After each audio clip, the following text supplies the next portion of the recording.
Hello दोस्तों, आप सभी का हमारे यूट्यूब चैनल डीके पाठशाला में स्वागत है। दोस्तों, जैसा कि आपने थंबनेल देख लिया होगा, इस वीडियो में बात करने वाले हैं आपका वीडियो परीक्षा के रिगार्डिंग। क्योंकि दोस्तों वीडियो परीक्षा से संबंधित जो आपका एग्जाम होने वाला है, बहुत सारे बच्चों के बहुत सारे सवाल हैं। उन सभी सवालों के बारे में इस वीडियो में आपको देखेंगे। अगर आपको वीडियो का एग्जाम देना है तो इस वीडियो को देखें, वरना ये वीडियो आपके लिए नहीं है। ठीक है। सबसे पहले जो बच्चों का सवाल है, सबसे पहले जो बड़ा सवाल है वो है ट्रिपल सी को लेकर कि ट्रिपल सी कब तक का इक्विवेलेंट, कब तक का मान्य रहेगा। तो दोस्तों मैं आपको बता दूं, जो इसको फॉर्म भरने की आखिरी डेट थी वो थी आपकी 25 जून 2018। यानी कि अगर आपके पास ट्रिपल सी 25 जून 2018 तक का है या उसके पहले का है तो आपको मुख्य परीक्षा में बैठने का मौका दिया, यानी जो परीक्षा होगी उसमें बैठ सकते हो आप। वरना अगर आपके पास 25 जून 2018 के बाद का ट्रिपल सी आपने पास किया है तो जो आपका डीबी होगा यानी डॉक्यूमेंट वेरिफिकेशन, उसमें आपको बाहर कर दिया जाएगा। यानी कि अगर उस समय आपके पास ट्रिपल सी नहीं था तो आपको पेपर देने का कोई फ़ायदा नहीं है। ठीक है। अब एक बच्चों का सवाल ये कि सर हमारा रिजल्ट तो 25 जून को आ गया था, लेकिन उसमें जो डेट लिखी हुई है इश्यू डेट उसमें अगस्त लिखी है। तो दोस्तों मैं बता दूंगा आपको कि उससे कोई फर्क नहीं पड़ता है। जो मेन बात है वो आपका रिजल्ट आने की है।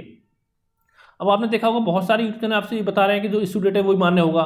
तो दोस्तों एक चीज़ देखिए, आप अगर मान लो आपने बीटेक का रखा है या आपने कुछ बीए का रखा है, तो जिस दिन आपका रिजल्ट आता है फाइनल रिजल्ट, उस दिन का आपका रिजल्ट माना जाता है कि हाँ आपने पास कर लिया। और बात करें जो आपकी डिग्री आती है वो तो 1-1.5 साल बाद आती है, कभी कहीं 2-3 साल बाद होती है।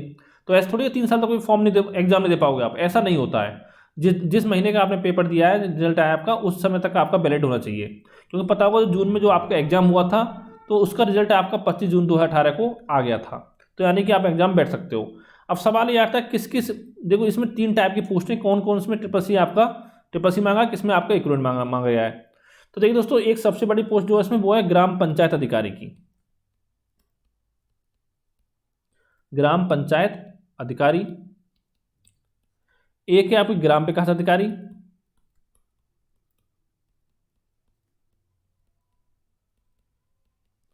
और तीसरी जो पोस्ट है वो है आपकी समाज कल्याण पर्यवेक्षक की। यानी दोस्तों टोटल मिला के आपके 3 टाइप की इसमें वैकेंसी थी। अगर ग्राम पंचायत की बात करें, इसमें आपकी 1527 वैकेंसी थी। ग्राम विकास अधिकारी में आपकी 362 थी। और साथ ही समाज कल्याण पर्यवेक्षक में आपकी थी 64। अब बात करते हैं कि ट्रिपल सी जो आपका किस किस में मान्य होगा और किस में आपकी इसकी इक्विवेलेंट मान्य होगा। अगर दोस्तों हम बात करें ग्राम पंचायत अधिकारी की, जिसमें 1527 वैकेंसी आपकी थी, तो इसमें केवल आपका जो ट्रिपल सी मान्य होगा। ट्रिपल सी के इक्विवेलेंट इसमें आपका मान्य नहीं होगा। ये चीज़ आपको अच्छे से समझनी होगी। और बाकी 2 पोस्ट जो है आपके ग्राम विकास अधिकारी, साथ में समाज कल्याण पर्यवेक्षक, इन दोनों पोस्टों में मिला के आपका जो ट्रिपल सी, या तो ट्रिपल सी आपके पास होना चाहिए और या ट्रिपल सी के इक्विवेलेंट आपका होना चाहिए, तो भी आपका काम हो जाएगा। ठीक है। ट्रिपल सी हो या इसके इक्विवेलेंट हो तो उसमें काम हो जाएगा। अगर आपका ट्रिपल सी नहीं, इसके इक्विवेलेंट है, तो जो ग्राम पंचायत अधिकारी है इसमें आपका सिलेक्शन नहीं होगा। इन दोनों में से किसी एक में आपका हो सकता है। अब देखिए बच्चों का सवाल ये आता है कि सर जो इक्विवेलेंट है उसमें कौन कौन से कोर्स आपके मान्य होते हैं। तो दोस्तों मैं पहले ही बता चुका आपको। देखिए अगर यानी कि अगर आपने 10th में या 12th में कंप्यूटर पढ़ा हो आपने एज ए सब्जेक्ट, तो फिर आपको ट्रिपल सी के इक्विवेलेंट आपका मान्य होगा। या आपने बीटेक का रखा हो, किसी ब्रांच से बीटेक का रखा हो, पॉलिटेक्निक का रखा हो, ठीक है, बीसीए का रखा हो, या आपने कंप्यूटर से बीएससी का रखा हो, या आपने एमबीए, यानी कोई और भी बहुत सारे कोर्स आपने कर रखे हों। यानी ये मान चलो कम से कम आपने 6 महीने जो एक सेमेस्टर में, यानी कम से कम 6 महीने आपने कंप्यूटर एज ए सब्जेक्ट आपने पढ़ा हो। ठीक है। तो या आपने ओ लेवल का रखा हो तो वो भी आपका ट्रिपल सी के इक्विवेलेंट माना जाएगा। ठीक है। अब देखिए सवाल रहता है कि कौन सा माना। देखिए जो भी कोर्स आपके सरकार से मान्यता प्राप्त हैं, फर्जी नहीं, फर्जी की बात नहीं कर रहे हैं आप में, जो भी कोर्स आपके सरकार से मान्यता प्राप्त हैं और कम से कम 6 महीने कोर्स, वो अगर आपने कोई भी कर रखा है तो वो ट्रिपल सी के इक्विवेलेंट आपका माना जाएगा। पहली बात तो आपकी हो गई। अब देखिए अगला सवाल जो बच्चों का सवाल है वो है सिलेबस को लेकर, कि सिलेबस में बदलाव होगा या नहीं होगा। तो दोस्तों मैं बता दूं, जो आपका विज्ञापन आया था उसमें जो सिलेबस था आपको सेम सिलेबस रहेगा, कोई आपका बदलाव नहीं आएगा सिलेबस में। क्योंकि पता होगा उसमें एक तो आपकी रीजनिंग पूछी गई थी, एक आपकी हिंदी पूछी गई थी और एक आपका जीके पूछा गया था। तीनों आपके 50-50 क्वेश्चन पूछे गए थे, यानी कि 50 या 150 क्वेश्चन। ठीक है। और एक क्वेश्चन आपका 2 नंबर का था, यानी कि आपका 300 मार्क्स का जो आपका पेपर था। 2 घंटे का समय दिया गया था। 1/2 आपकी नेगेटिव मार्किंग थी। जो नेगेटिव मार्किंग थी वो बहुत ज़्यादा आपकी हाई थी। अगर देखिए आप वीडियो एग्जाम की तैयारी करो तो आपसे बोलना चाहूँगा, अगर आप जनरल कैटेगरी से बिलोंग करते हो तो 200 से लेकर 210 के बीच का अपना टारगेट लेकर चलें, अगर आप चाहते हो यानी वीडियो परीक्षा में आपका फाइनल सिलेक्शन हो तो। ठीक है। ये बात होगी सिलेबस की। अब देखिए तीसरा सवाल जो बच्चों का है वो ये है, कुछ बच्चों का कहना ये है कि सर हमारा एडमिट कार्ड तो जारी हुआ था, लेकिन हम किसी कारणवश एग्जाम नहीं दे पाए थे, तो क्या आपको एग्जाम देने का मौका मिलेगा? नहीं मिलेगा।